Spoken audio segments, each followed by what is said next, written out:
Message that I'm trying to drive home with all of our events today, or this week rather, is that we really want people at the end of Plan Lafayette Week to believe us when we say that we did not just put Plan Lafayette on the shelf. We adopted it last June. The City Parish Council endorsed it in July, and we're working from it in terms of our operations in government. So we're using this week's events to tell you where we are with things, what's coming next, and we appreciate all of your participation. And we also look to you all as leaders in the community to spread the word about what's going on. So with that, I'll turn it over to Nathan and thank the Downtown Development Authority for their role in making this week a big success. Great, thanks, Carly. I just want to say a couple different words. First of all, thanks to Iberia Bank at Traha for allowing us to use this video. I always love being able to give a presentation up here because you've got a smaller crowd. It's more intimate and all that sort of stuff. So this is our speaker, John Anderson.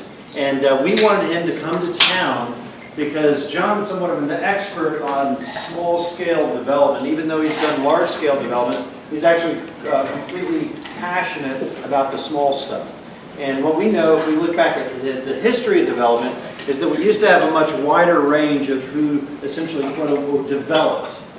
We didn't have to have a developer for every type of addition to our community. If we look at Jefferson Street, for example, and the history of that, does anybody know who the developer was? No. Did you have to have a developer to buy a piece of property and build a building and put your shop in it at the time? No, you probably had to either have money, have an investor, hire a builder, or be a builder of some sort. And so the idea was, why don't we get the guy who's the expert on the smaller scale development to talk about what are the different options, because in a place like the downtown or a place like the World Center, we don't have 30 or 50 or 60 acre tracts that are essentially just green fields that are capable of building a big development. We have little individual building sized lots. And so how can we get investors, entrepreneurs, builders, as well as certain developers to come in and tackle those projects and actually make money?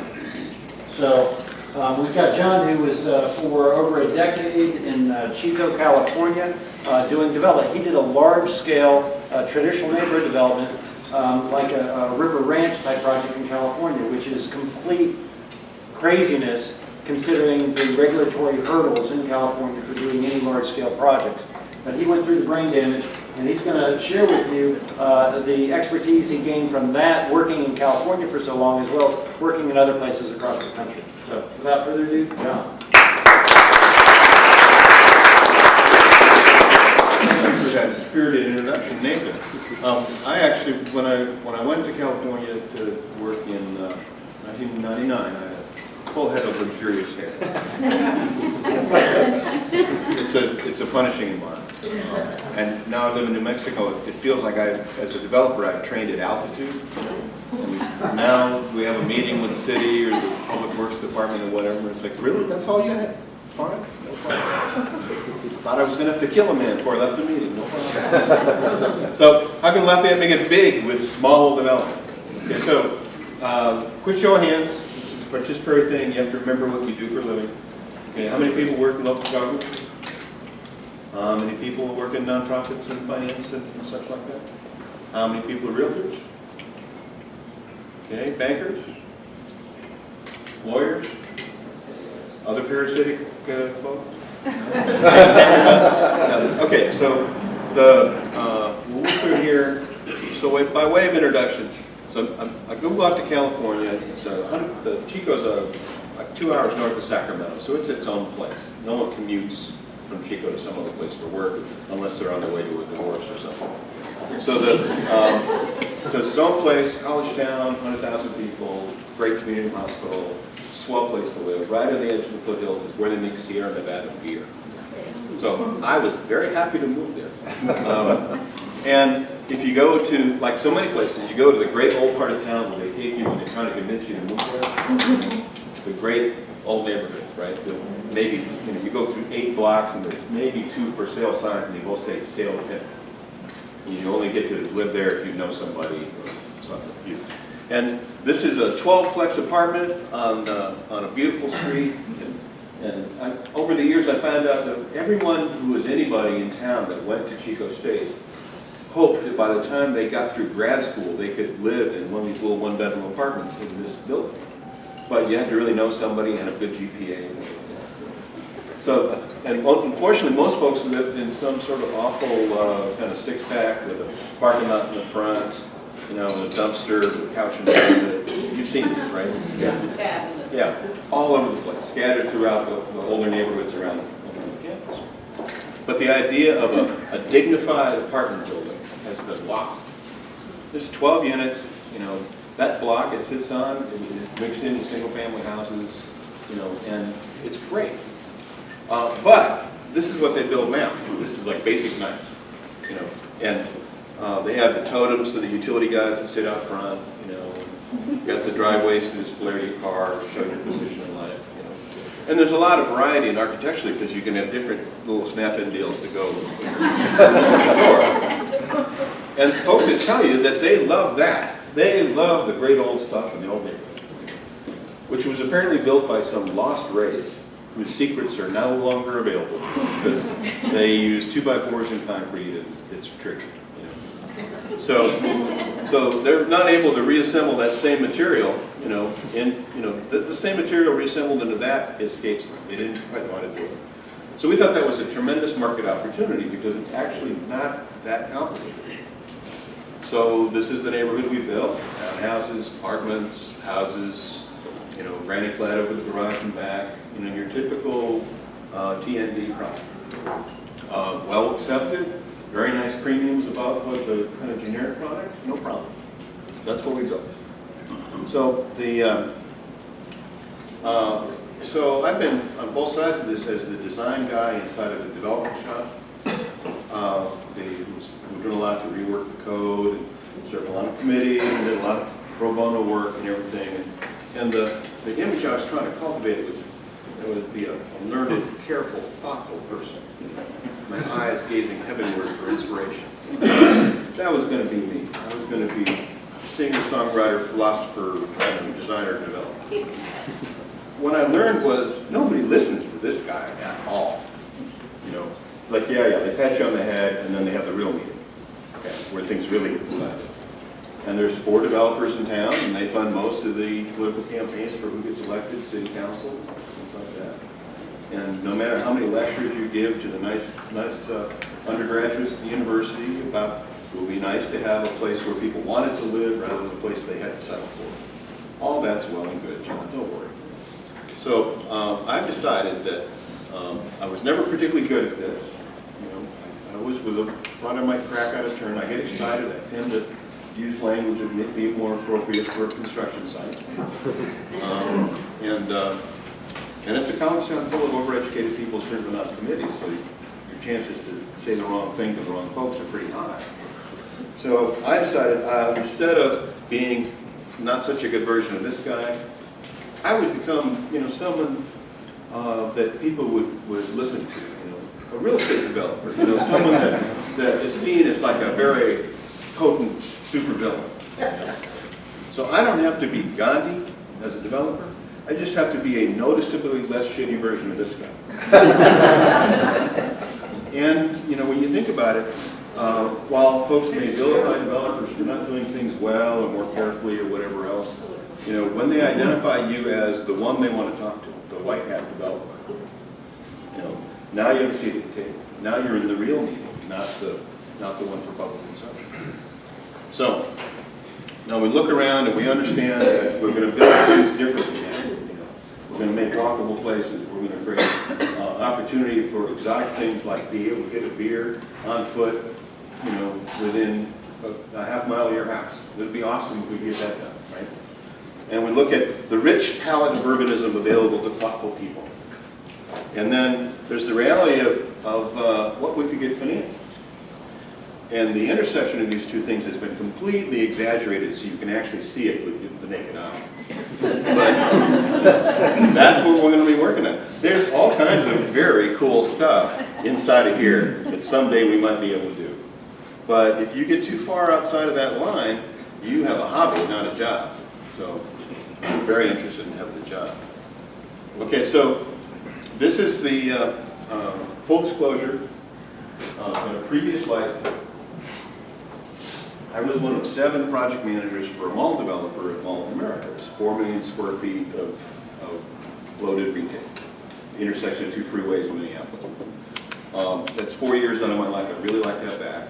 I mean, I should have bailed after 2 because I had 2 years of experience twice. It's kind of what happened. So I've worked in really big scale projects. It takes a tremendous toll.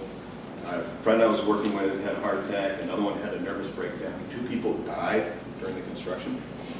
And just the whole notion that a project at that scale will really mess up the lives of the people that are involved in it. It takes, it's a 60 to 80 hour week job for 4 years. I'm told I had a child during that period somewhere. He's fully grown now. But it's a very disruptive kind of thing. And there's a very elaborate, financial deal and TIF and everything negotiated with the developers. And we got it built, and it's fine. It's a perfectly good, huge mall. But it's not an experience I want to repeat.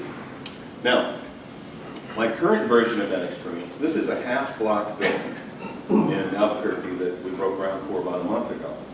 And we've got a grocery store on the ground floor, about 12,000 feet, local operator, and another 12,000 feet of retail. And we got 3 stories, 74 tax credit apartments. And underneath, there's a level of parking. So this project took 2 years, and we redesigned it 3 times. And with the tax credits involved, there are 9 lenders on this project. And it's right down the fat middle of what the city wanted for downtown. They had the plans in place, the code works, and everything else. But 2 years before we were able to close the financing and have groundbreaking. It'll be a swell project. Everyone's very excited about it. All of downtown and anyone around downtown, because it's a grocery store, it's something they've been trying to get for 12 years. So something that everybody wanted, all the policies lined up for and everything else, still took us 2 years to make happen. I am too old for this. I'm an impatient, abrasive person. This is, somewhere along those 2, I could have screwed up to the point where, no, you're out of the deal. We're not doing this anymore. Our lawyer will call it. That wouldn't be the first time that has happened for me. So a project at this scale, a half-block mixed-use building, right? Everybody wants it. It's great. In some ways, people were treating it like it was the silver bullet. It was the magic spark, the completely catalytic project that was going to really make things go down. No opposition at all, just a long grind. So if we can mark the date, this is the case. If y'all see me do anything like this again, I want you to remind me, help me come back to my senses and do small stuff again. So in 2009, right in the heart of the recession, we spun off the design side of the development company I was working with, my partner and I. And we started looking around, and you couldn't finance anything at that time. So we started looking around for what could you do? Because this is the business we're in, and what could we build? We figured out with a 20% down FHA mortgage, you could build a 4-plex, and you could have up to 20% non-residential in addition to 4 units on a 30-year mortgage. So, and for Fannie and Freddie, it's slightly higher, but we figured we'd go to the most constrained condition. So an owner unit, either 2 bedrooms or 1 with a workspace, 2 bedroom and 2 ones up, and there's a workspace here, 32 by 72, nice little building. And we sorted out the pro forma on it. If you build it normal conditions, and get normal rents, you can make a normal return and do another. So we called this the 4F, the Form Follows Finance 4-plex. At the time, I was more inclined to call it the Form Follows the Smoking Crater, or what used to be Finance 4-plex. My partner is a more refined person, so we went with this with the 4F. And the whole idea here is that you have 1 stair. It's just a little 2-story wood frame building. We could skin it in whatever architecture was appropriate. We contemporary, could be historic, could be anything. We could build it with the trades that we would find, you know, at any plumbing supply store. It'd be a nice little building. A lot of places that have missing teeth that this building would go in really easily. Also, you know, as a builder, it's a rectangular building. It has 4 corners. You know, the more corners on a building, the more cost. The more the roof goes up and down, the more cost. You know, corners cost money, angles cost more, curves cost even more. So try to keep it between the lines. And our approach was, we want to build the little black dress, classic blue blazer sort of building. We're not going to do high fashion. We're not doing anything sexy or weird. We're going to do the background buildings that every good town has. Not the flashy, you know, everybody's excited, big budget buildings. We're going to build the $65 to $100 a square foot buildings. So, and it's been picked up by some other folks explaining that it's not that exotic, it's not that complicated. In some ways, it's rather simple. Unfortunately, you should never correlate simple with easy. It's simple. You just ask her to marry you. And this is a little skinnier version, a little narrower. This could go at the edge of a parking lot to screen the parking. And it's got 4 units up. It's got 1 stair. It's got 2 little commercial spaces on the ground floor. And we work really hard to help folks that are not in finance and might be in design or policy, or elected officials or the like. We would like to teach them the exotic math that goes into figuring out if a building makes money. Particularly for people doing public policy or planning work. I'm sorry, y'all are like cramming for a lead AP test. You know, this is way easier. Okay, you're an architect. You passed structures in college. You know, with probably sleep deprived and a little too hungover. You can do this. You know, this is way easier than pretending to be a structural engineer so you can get your license. So the idea that if you can figure out what your local construction costs are for a simple straight-ahead building, nothing too exotic, and what your rents are likely to be, and what it's going to cost to operate the building, you can see if you're going to have a good return for your capital partner. And you can see at what point you might be able to refinance it so your capital partner is not guaranteeing the loan. And then you can do it again. So to have folks understand that it's not some dark art that the developer or builder is practicing in order to be able to put that little building on that missing two, gravel lot in between the 2 nice buildings. So we do a lot of work with our local partners in different places, making sure that they understand how this works. Now, as a developer, I really want folks on the planning side of things and elected officials to understand how this works, because I really want to do whatever I can to make the city better and to have a profitable building. But I can't do what I can't do. And if I'm disagreeing with somebody who says I should be doing something, I need to be able to explain why I can't do it in a way that's transparent and credible, not mysterious. Well, we never do that. Well, CVS or Walgreens won't let us do that, and we'll have to go somewhere else next town. You won't get the sales tax. Screw you. I don't know if you've ever had that experience. And we need to be able to demonstrate that over time, it's pretty easy to get this to the point where maybe in the 3rd, 4th, or 5th year, you can refinance the building, have a nice piece of equity that you can borrow years later, and nice steady cash flow.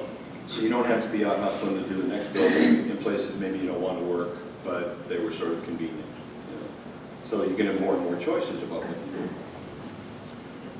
do. And so these are, the big question here is, how do we make it easy for, not to be pejorative, but how do you make it easy for dumb money can build great places?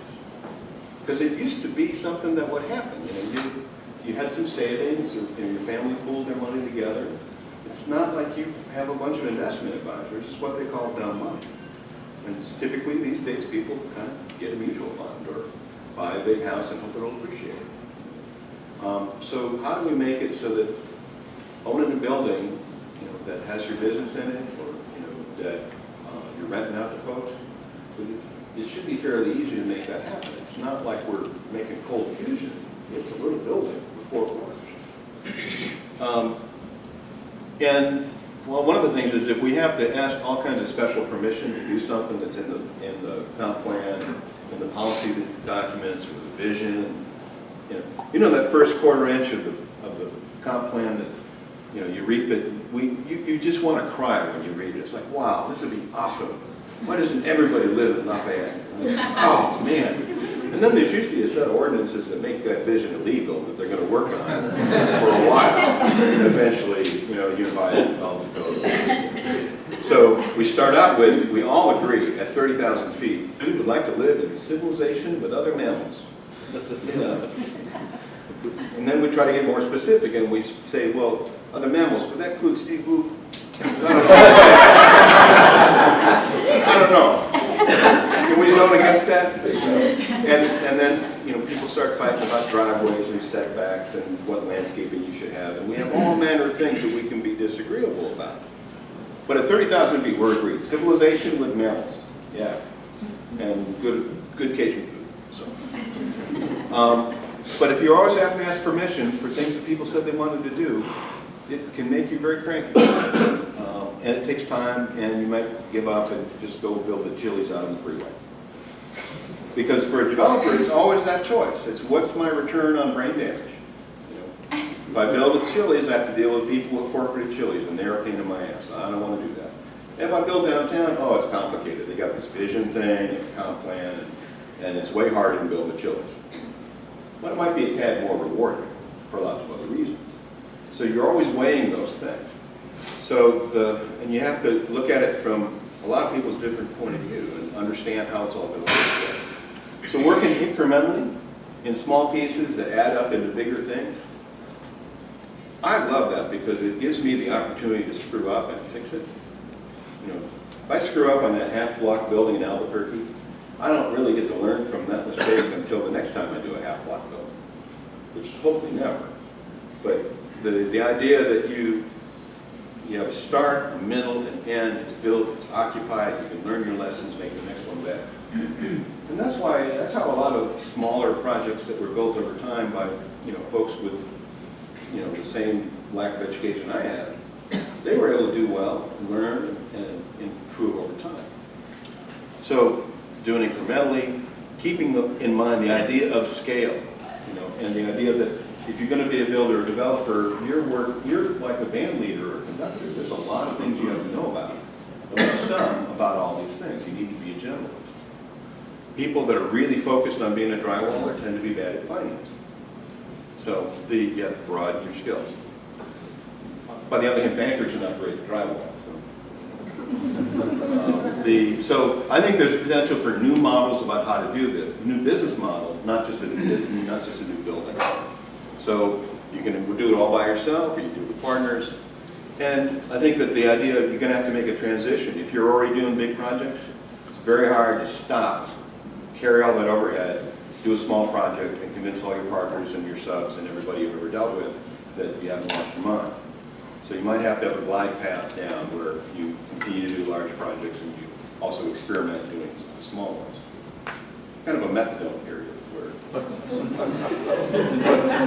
arguably it's better than where you're at, but you're not clean yet. So. Okay, so here's our project in California, Del Mill.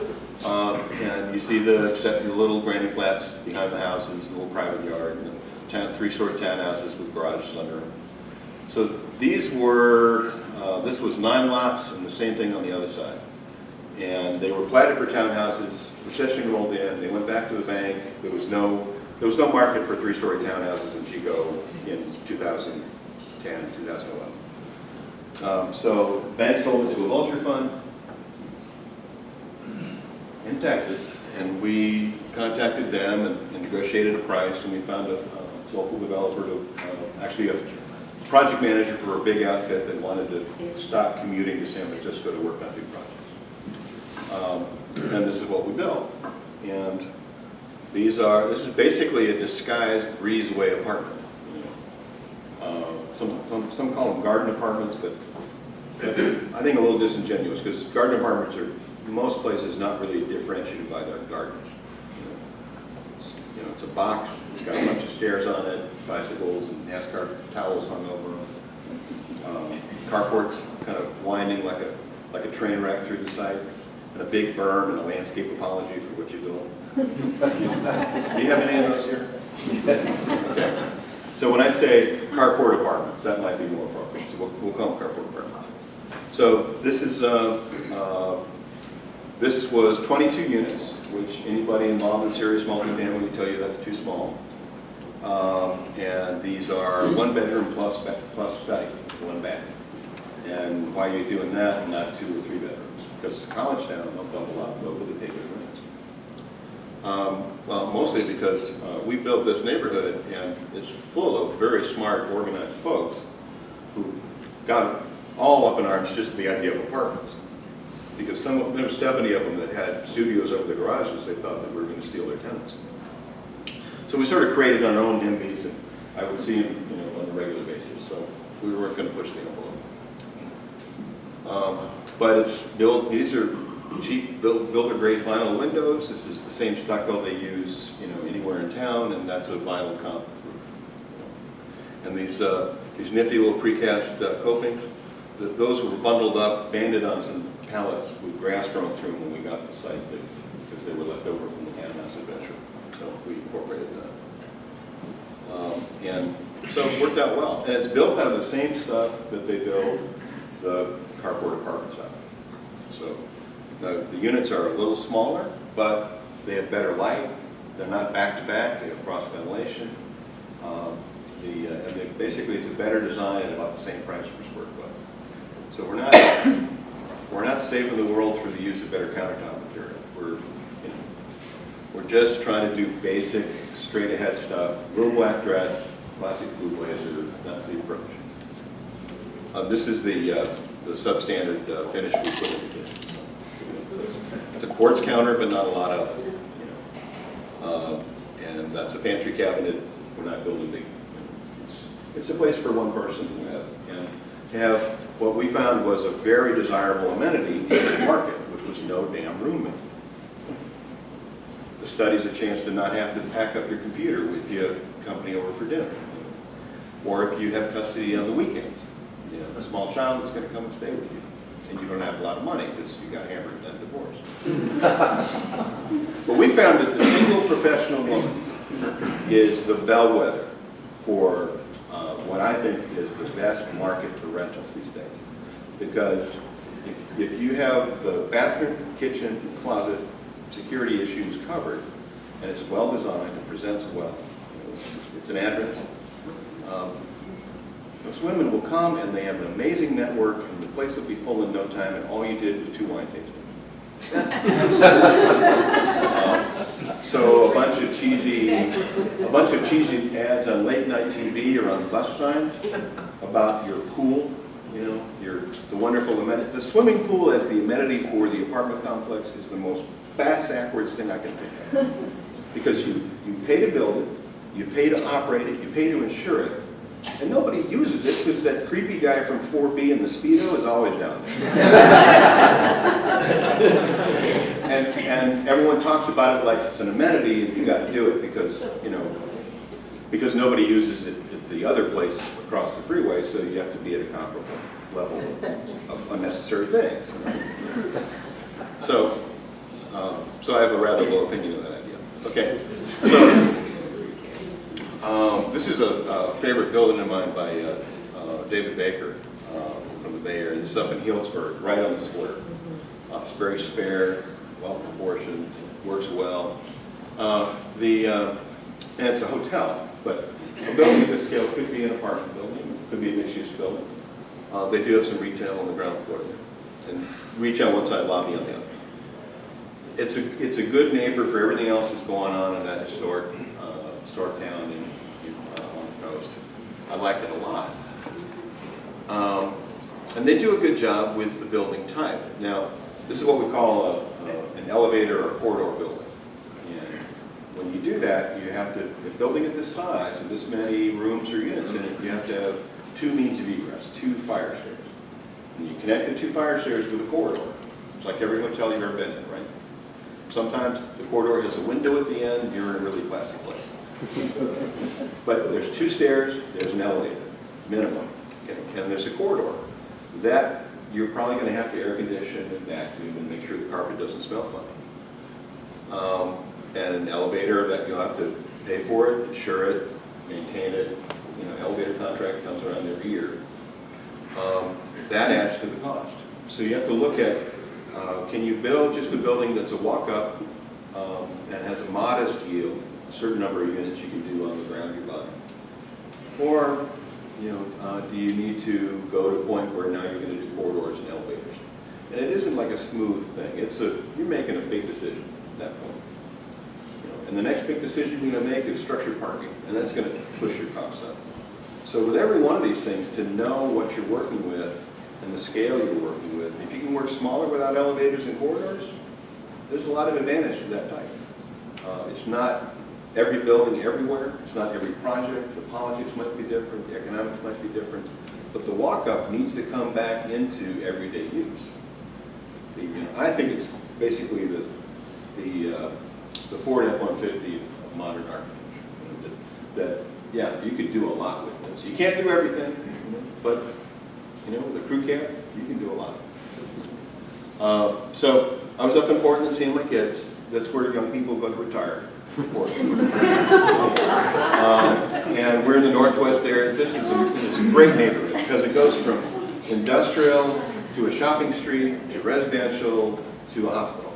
You know, on little streets, small blocks, not a lot of big parking lots or parking structures. Right? And so you're starting to see a lot more of this. This is a half-block building, big old corridor, lobby, elevator, 2 stairs. And this one's actually over 1 level of underground parking as well. So, you know, this is well put together, it's well executed, people consider it a good neighbor and everything else. But like that building in Albuquerque, this is a big commitment, this is a big deal. And the idea that we have to work at that scale because we have a lot of overhead and we're looking for economies of scale and efficiency. One of the reasons why I like to build smaller is that I might not get it right the first time. And if I bet it all on red and build a big building, I need to guess right on at least 80% of the issues in front of me. And I don't know about how it works in Lafayette, but most of the places we work, you can't have, there's a question about how many fatal flaws can you have in your project. 0. And sometimes those problems come forward because you're trying to build something off of an idea. You can have problems and they can be fatal and it can go bad and the economy can turn on you. So, I don't know if you probably know about projects someplace that were going to, during 2005, they broke ground on an amazing condo tower, right? These were going to be the best units ever. And the recession rolls in by the time they're starting to get it finished and they lose their project because they're not selling the units, because people can't get the mortgages, because they can't get the appraisals, and then they're a rental building, so now you have basically have really nice rental units and a former developer. So while I would certainly like to make a contribution to society at large, I'd rather do it at church or through nonprofits and not becoming a nonprofit developer building condos that I had to turn into rentals. So scale is going to be important. This is in Little Rock. This is my favorite little, it's a little 8-pack building, 2 units on each side of a central hall and stair, and built in 1910 or something. And there's a waiting list as long as your arm to get in here because they're right on the edge of downtown and around the corner from a wonderful group up. And you can see there's elaborate landscaping here between the street, you can see the berm. And you can see the carport and the earth kind of curves too much before you can see the buildings, like the carport farm. It's a great building for what it is. So 12 units. That stairway has got wonderful light all the way up. And their amenity is they're in a great place. It's a well supervised place. People feel safe, and it's mostly full of young professional men that work at the hospital. This is in Nashville. This is a nice little set of courts that we stumbled across one day. And, the units are not that great, but it's always full. It's very desirable. It's near a great big park. There are a lot of things that are going on with this. So the idea that we can only build, you know, marginally acceptable carport apartments in the modern age, that's what you're going to get for rent. You know, we could definitely do better. This is a great little building up in Portland. That's what they call snow. And this is a classic triple decker in Dorchester, outside of Boston. You know, these things were built block after block, amazing neighborhoods built out of these wood frame buildings where the owner would live on in one unit. There's a stair bay that runs up behind that porch, and then there's a back stair as well. So the owner would live in one, rent out the other two. They lived pretty cheap, and lots of immigrant families did these. And lots of widows accumulated portfolios of 4 or 5 of them, and that was their pension. It's a great way for families to build wealth. It's a great building type that works in the neighborhood. Unfortunately, if you're not in that building, managing a 3-unit apartment building, it's like managing a single-family house as a rental. It's just it's a tough structure, you know. So unless you've got a really good management company that's got 8 or 9 of these on the same street, that little rental could become a real problem for the neighborhood at large. So while the idea of scale is important in terms of what makes me feel comfortable as a developer, we need to be looking very hard at how we solve the management issue. Okay, so here is our basic chassis that we can mess up with all kinds of things, and we're doing this in a couple of cities right now. And so this is a 3-story walk-up over commercial, or it could be done, you know, like that Little Rock building, apartments down to the floor and a little more of a setback. But it can go right on the back of the lot, no landscaping. Well, you got to pay your dues to take care of the street trees and the baskets of flowers. And I think there's a tree in the back by the parking lot, but over the trash enclosure. But that's your landscaping. That's it. You know, that's all you're paying to build. That's all you're paying to maintain. You know, be really generous and have 2 little trees. You don't have to do that much on the landscape side. But with this, you've got entries into the shops, a small one and a big one, little 650 square foot. You know, this is the sort of thing where the tenant that likes that space is probably going to like that space for a very long time unless they outgrow it. Because the hassle of changing your address and your internet and everything else, you can race around on that guy every year for a while before he won't have it anymore and decides to move. Because it's such a hassle to move a small operation like that. Because I have a space about that size, and every time I had to move, I thought I'd save double the rent if I didn't have to move. So by putting 1-bedroom apartment on the ground floor, okay, that satisfies the requirement of the Fair Housing Act that all ground floor units, all covered units under the Fair Housing Act are accessible adaptable. If we were to have nothing but commercial on the ground floor and the upper stories had residential, the way that the Fair Housing Act, which is a civil rights legislation, the way that reads is you've made an economic decision to have nothing but shops on the ground floor. You know, that's your call. But in order to be offering opportunity for people that need accessible units, we're going to call the second floor the ground floor for the purposes of the code, of the Fair Housing Act. So now you would have to have an elevator or a hell of a grade to be able to have those be accessible units. And you would never put an elevator in a little 9-unit building. It would be too expensive. You'd have to do a bigger building with corridors and 2 sets of stairs, and the scale moves. So by putting this unit on the ground floor, it satisfies that law and allows you to build walk-ups for the rest. So these are nice little 1-bedrooms, and this one gets a study. This is nice space to have.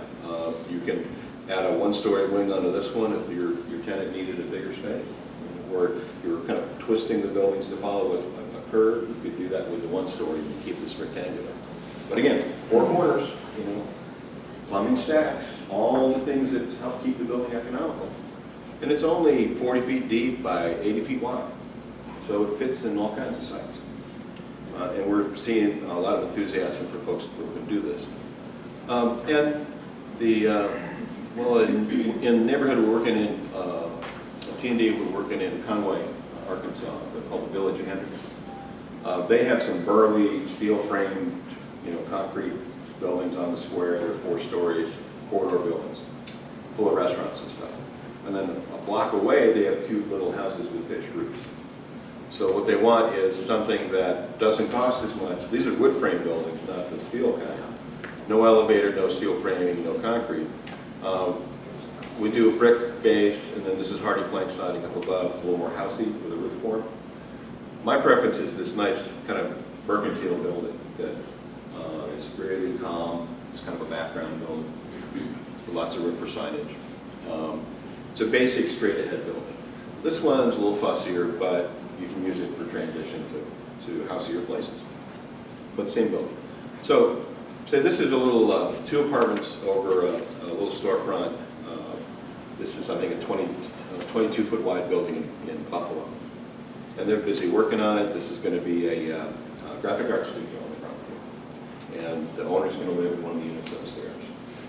And, you know, so to build something like this that fits in the neighborhood now, you know, with regular trades and everything else, takes some re-education. It takes acquiring some new habits about how to build, because people aren't used to doing it. But once, you know, someone finds one of these and renovates it and does it right, when that happens, it's sort of a dog bites man story. It's like, well, of course, yes, nice little building, nice little storefront, good paint job. Oh, interesting hipster tenant. Perfect, sure. Yeah, whatever, you know. Now, if you build this out of new construction in a place like the Oil Center, it's a man bites dog story. This is exotic. This is weird. And you'll probably get a lot of press. And people would want to do that little building on their parcel that their aunt left them when she died. So the opportunities for doing something really basic and straightforward and simple, again, it's not easy, but if you can create a brand like that, if that's the building you build, you know, well, you know, all Michael's projects have those cute little buildings, all 2 of them. So, and this is down in Charleston, you know, basically a shop house on the corner. This one happens to be a lawyer's office around the corner from where my son lived. And that's like 4 units kind of in a compound, but fits right in with the residential. Again, a little fussier, lots going on. It's an older building being renovated, but I think it's a good prototype for places that need to be on that pivot between you know, 1- and 2-story houses and maybe the 3-story Main Street sort of building. This is up in Portland. This is a straight-ahead, brain-dead block building, you know, that I think was an auto repair place at one point, and now it's a hair salon where I get my eyebrows done. And all they did was take it back to the block and the concrete, paint it out, get a decent storefront. The city ordinance is such that you don't have to have a lot of parking. And so there are a couple of them up and down the street. You can see a little residential house right next to it. The idea that we have to have things that are so different, separated by so much distance, you know, a place where you live and a place where you get your haircut, it's not like the haircut place is like a slaughterhouse or a refinery or something. It's something that you need, you know, fairly close to you. You shouldn't have to get in your car and drive up the freeway to get it. This is like a 60s tilt-up concrete warehouse on the edge of that same neighborhood.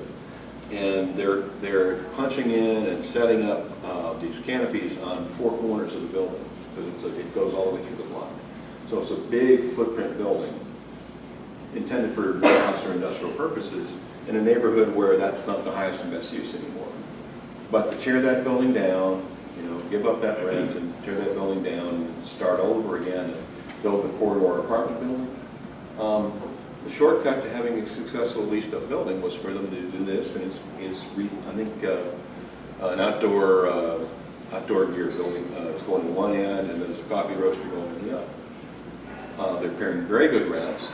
The tenant improvements on this are actually pretty minimal. Some concrete sawing, some paint, some, you know, and some new electrical and HVAC run around inside, but the shell of the building's being kept. So you don't always have to tear it down.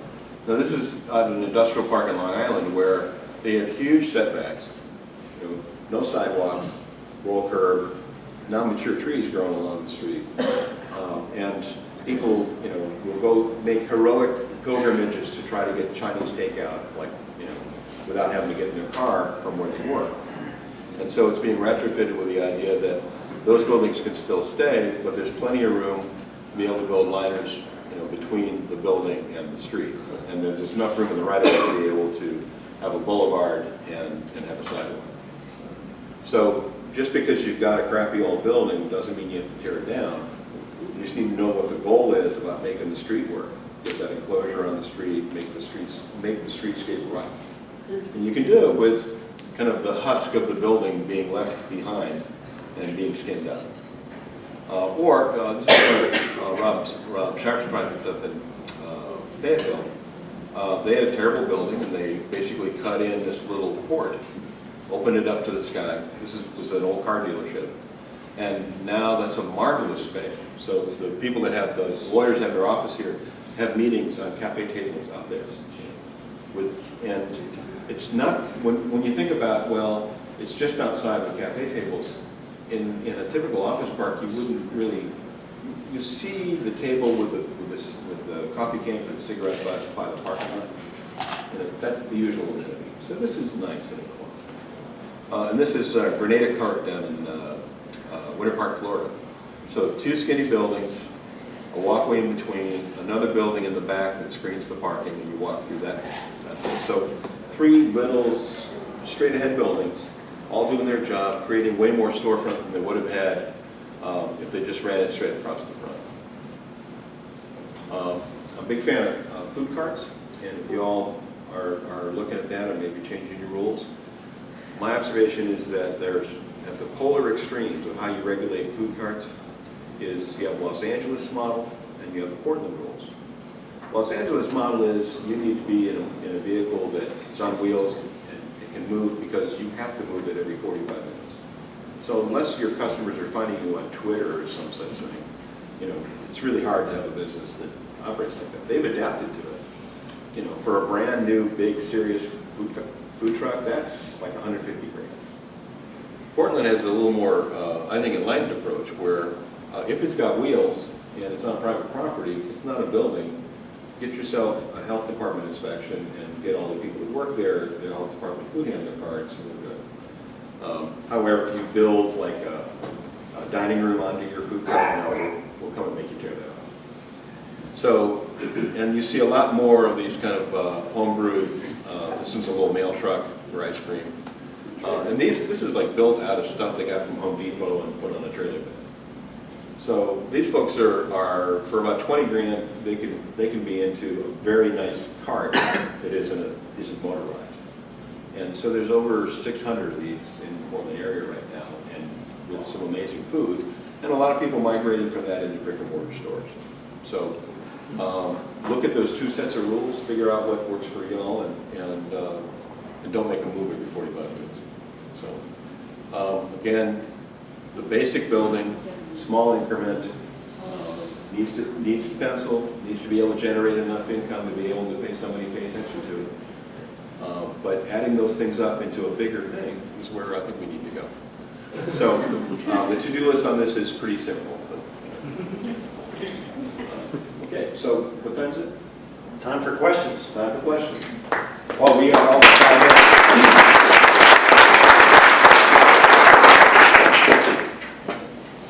Burning question. So the Venn diagram, you basically said what people want doesn't meet the financing model. Is there kind of an idiot's guide to why that is? Well, yeah.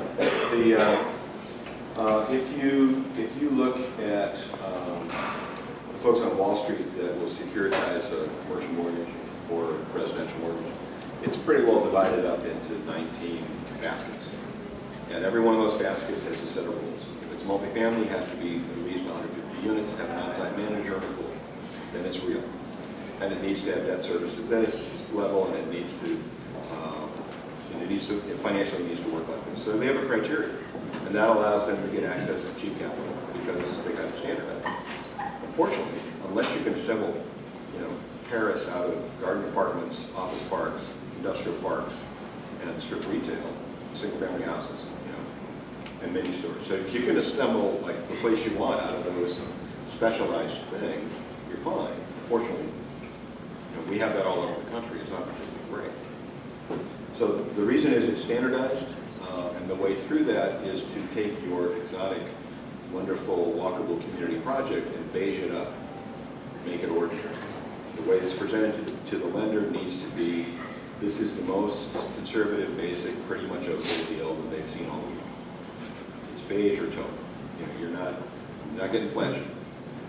What will end up happening is it will perform better than the garden apartments out on the highway.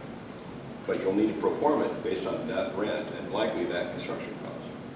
So on the public sector side, you can't be pushing people too far beyond what they can make pencil.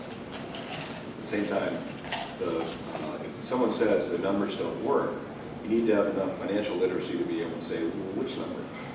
Your first cost, your operating, your rents are not going to be high enough. This project, we perform it based on back-to-back garden apartments with aluminum slider windows, 8-foot ceilings, and a pool that we uses on the north side of town. So we're on the better side of town, and so for $950 on the north side of town, you get a 2-bedroom, 1-bath. We use that number because for marketing purposes, 1-bedroom plus study, you're just one IKEA armoire away from that being a bedroom. So comparable, within 50 square feet of each other, you know, at $950. So we perform it at $950, and it was a 9%.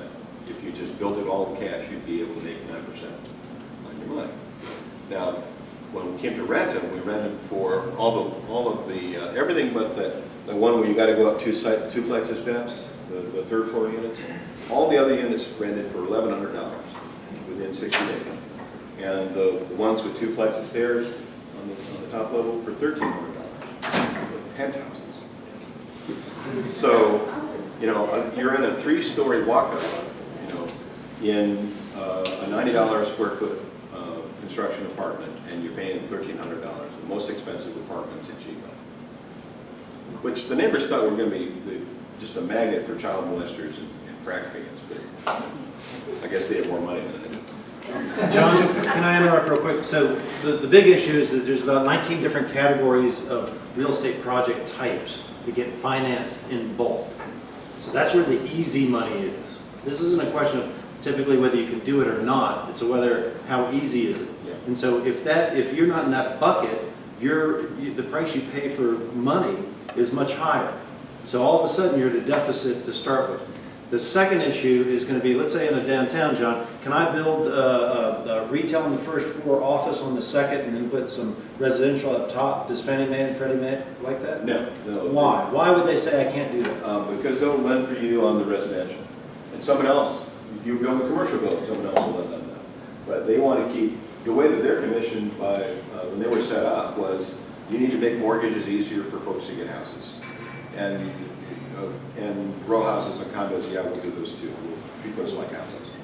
So you have this tremendous access to cheap capital with government loan guarantees for one thing, and if they get off that path, you know, it's outside their charter, it's above their pay grade. So the loan for that building he described is going to be done by a local bank.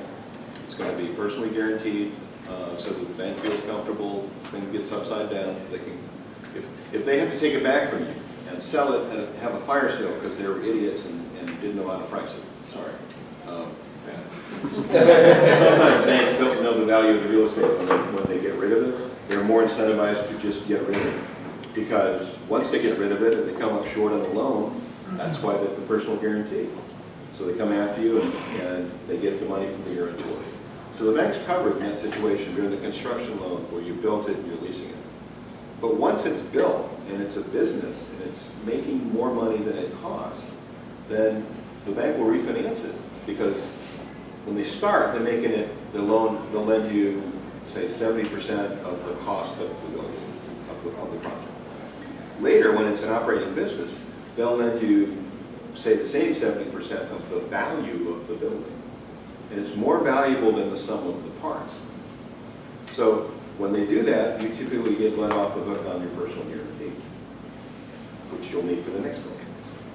Right, so what the bottom line is you may need different type of money to borrow instead of just going into your general bank and saying, hey, I want a loan. All of a sudden now we have to find a doctor's group that's just trying to directly invest a portion of their capital or something like that. One more question, then we're going to have to get everybody out so the next group can come on in. What comes first in your experience? The resident apartment or the grocery store? Oh, the resident apartments. Grocery stores are always looking for rooftop count, and they're always also looking at many other possible locations.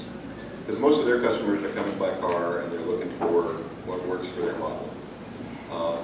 The only way we're able to get a grocery store downtown is there's enough rooftops there so that they're comfortable, and the income levels are such that they're comfortable, they can sell you overpriced cheese.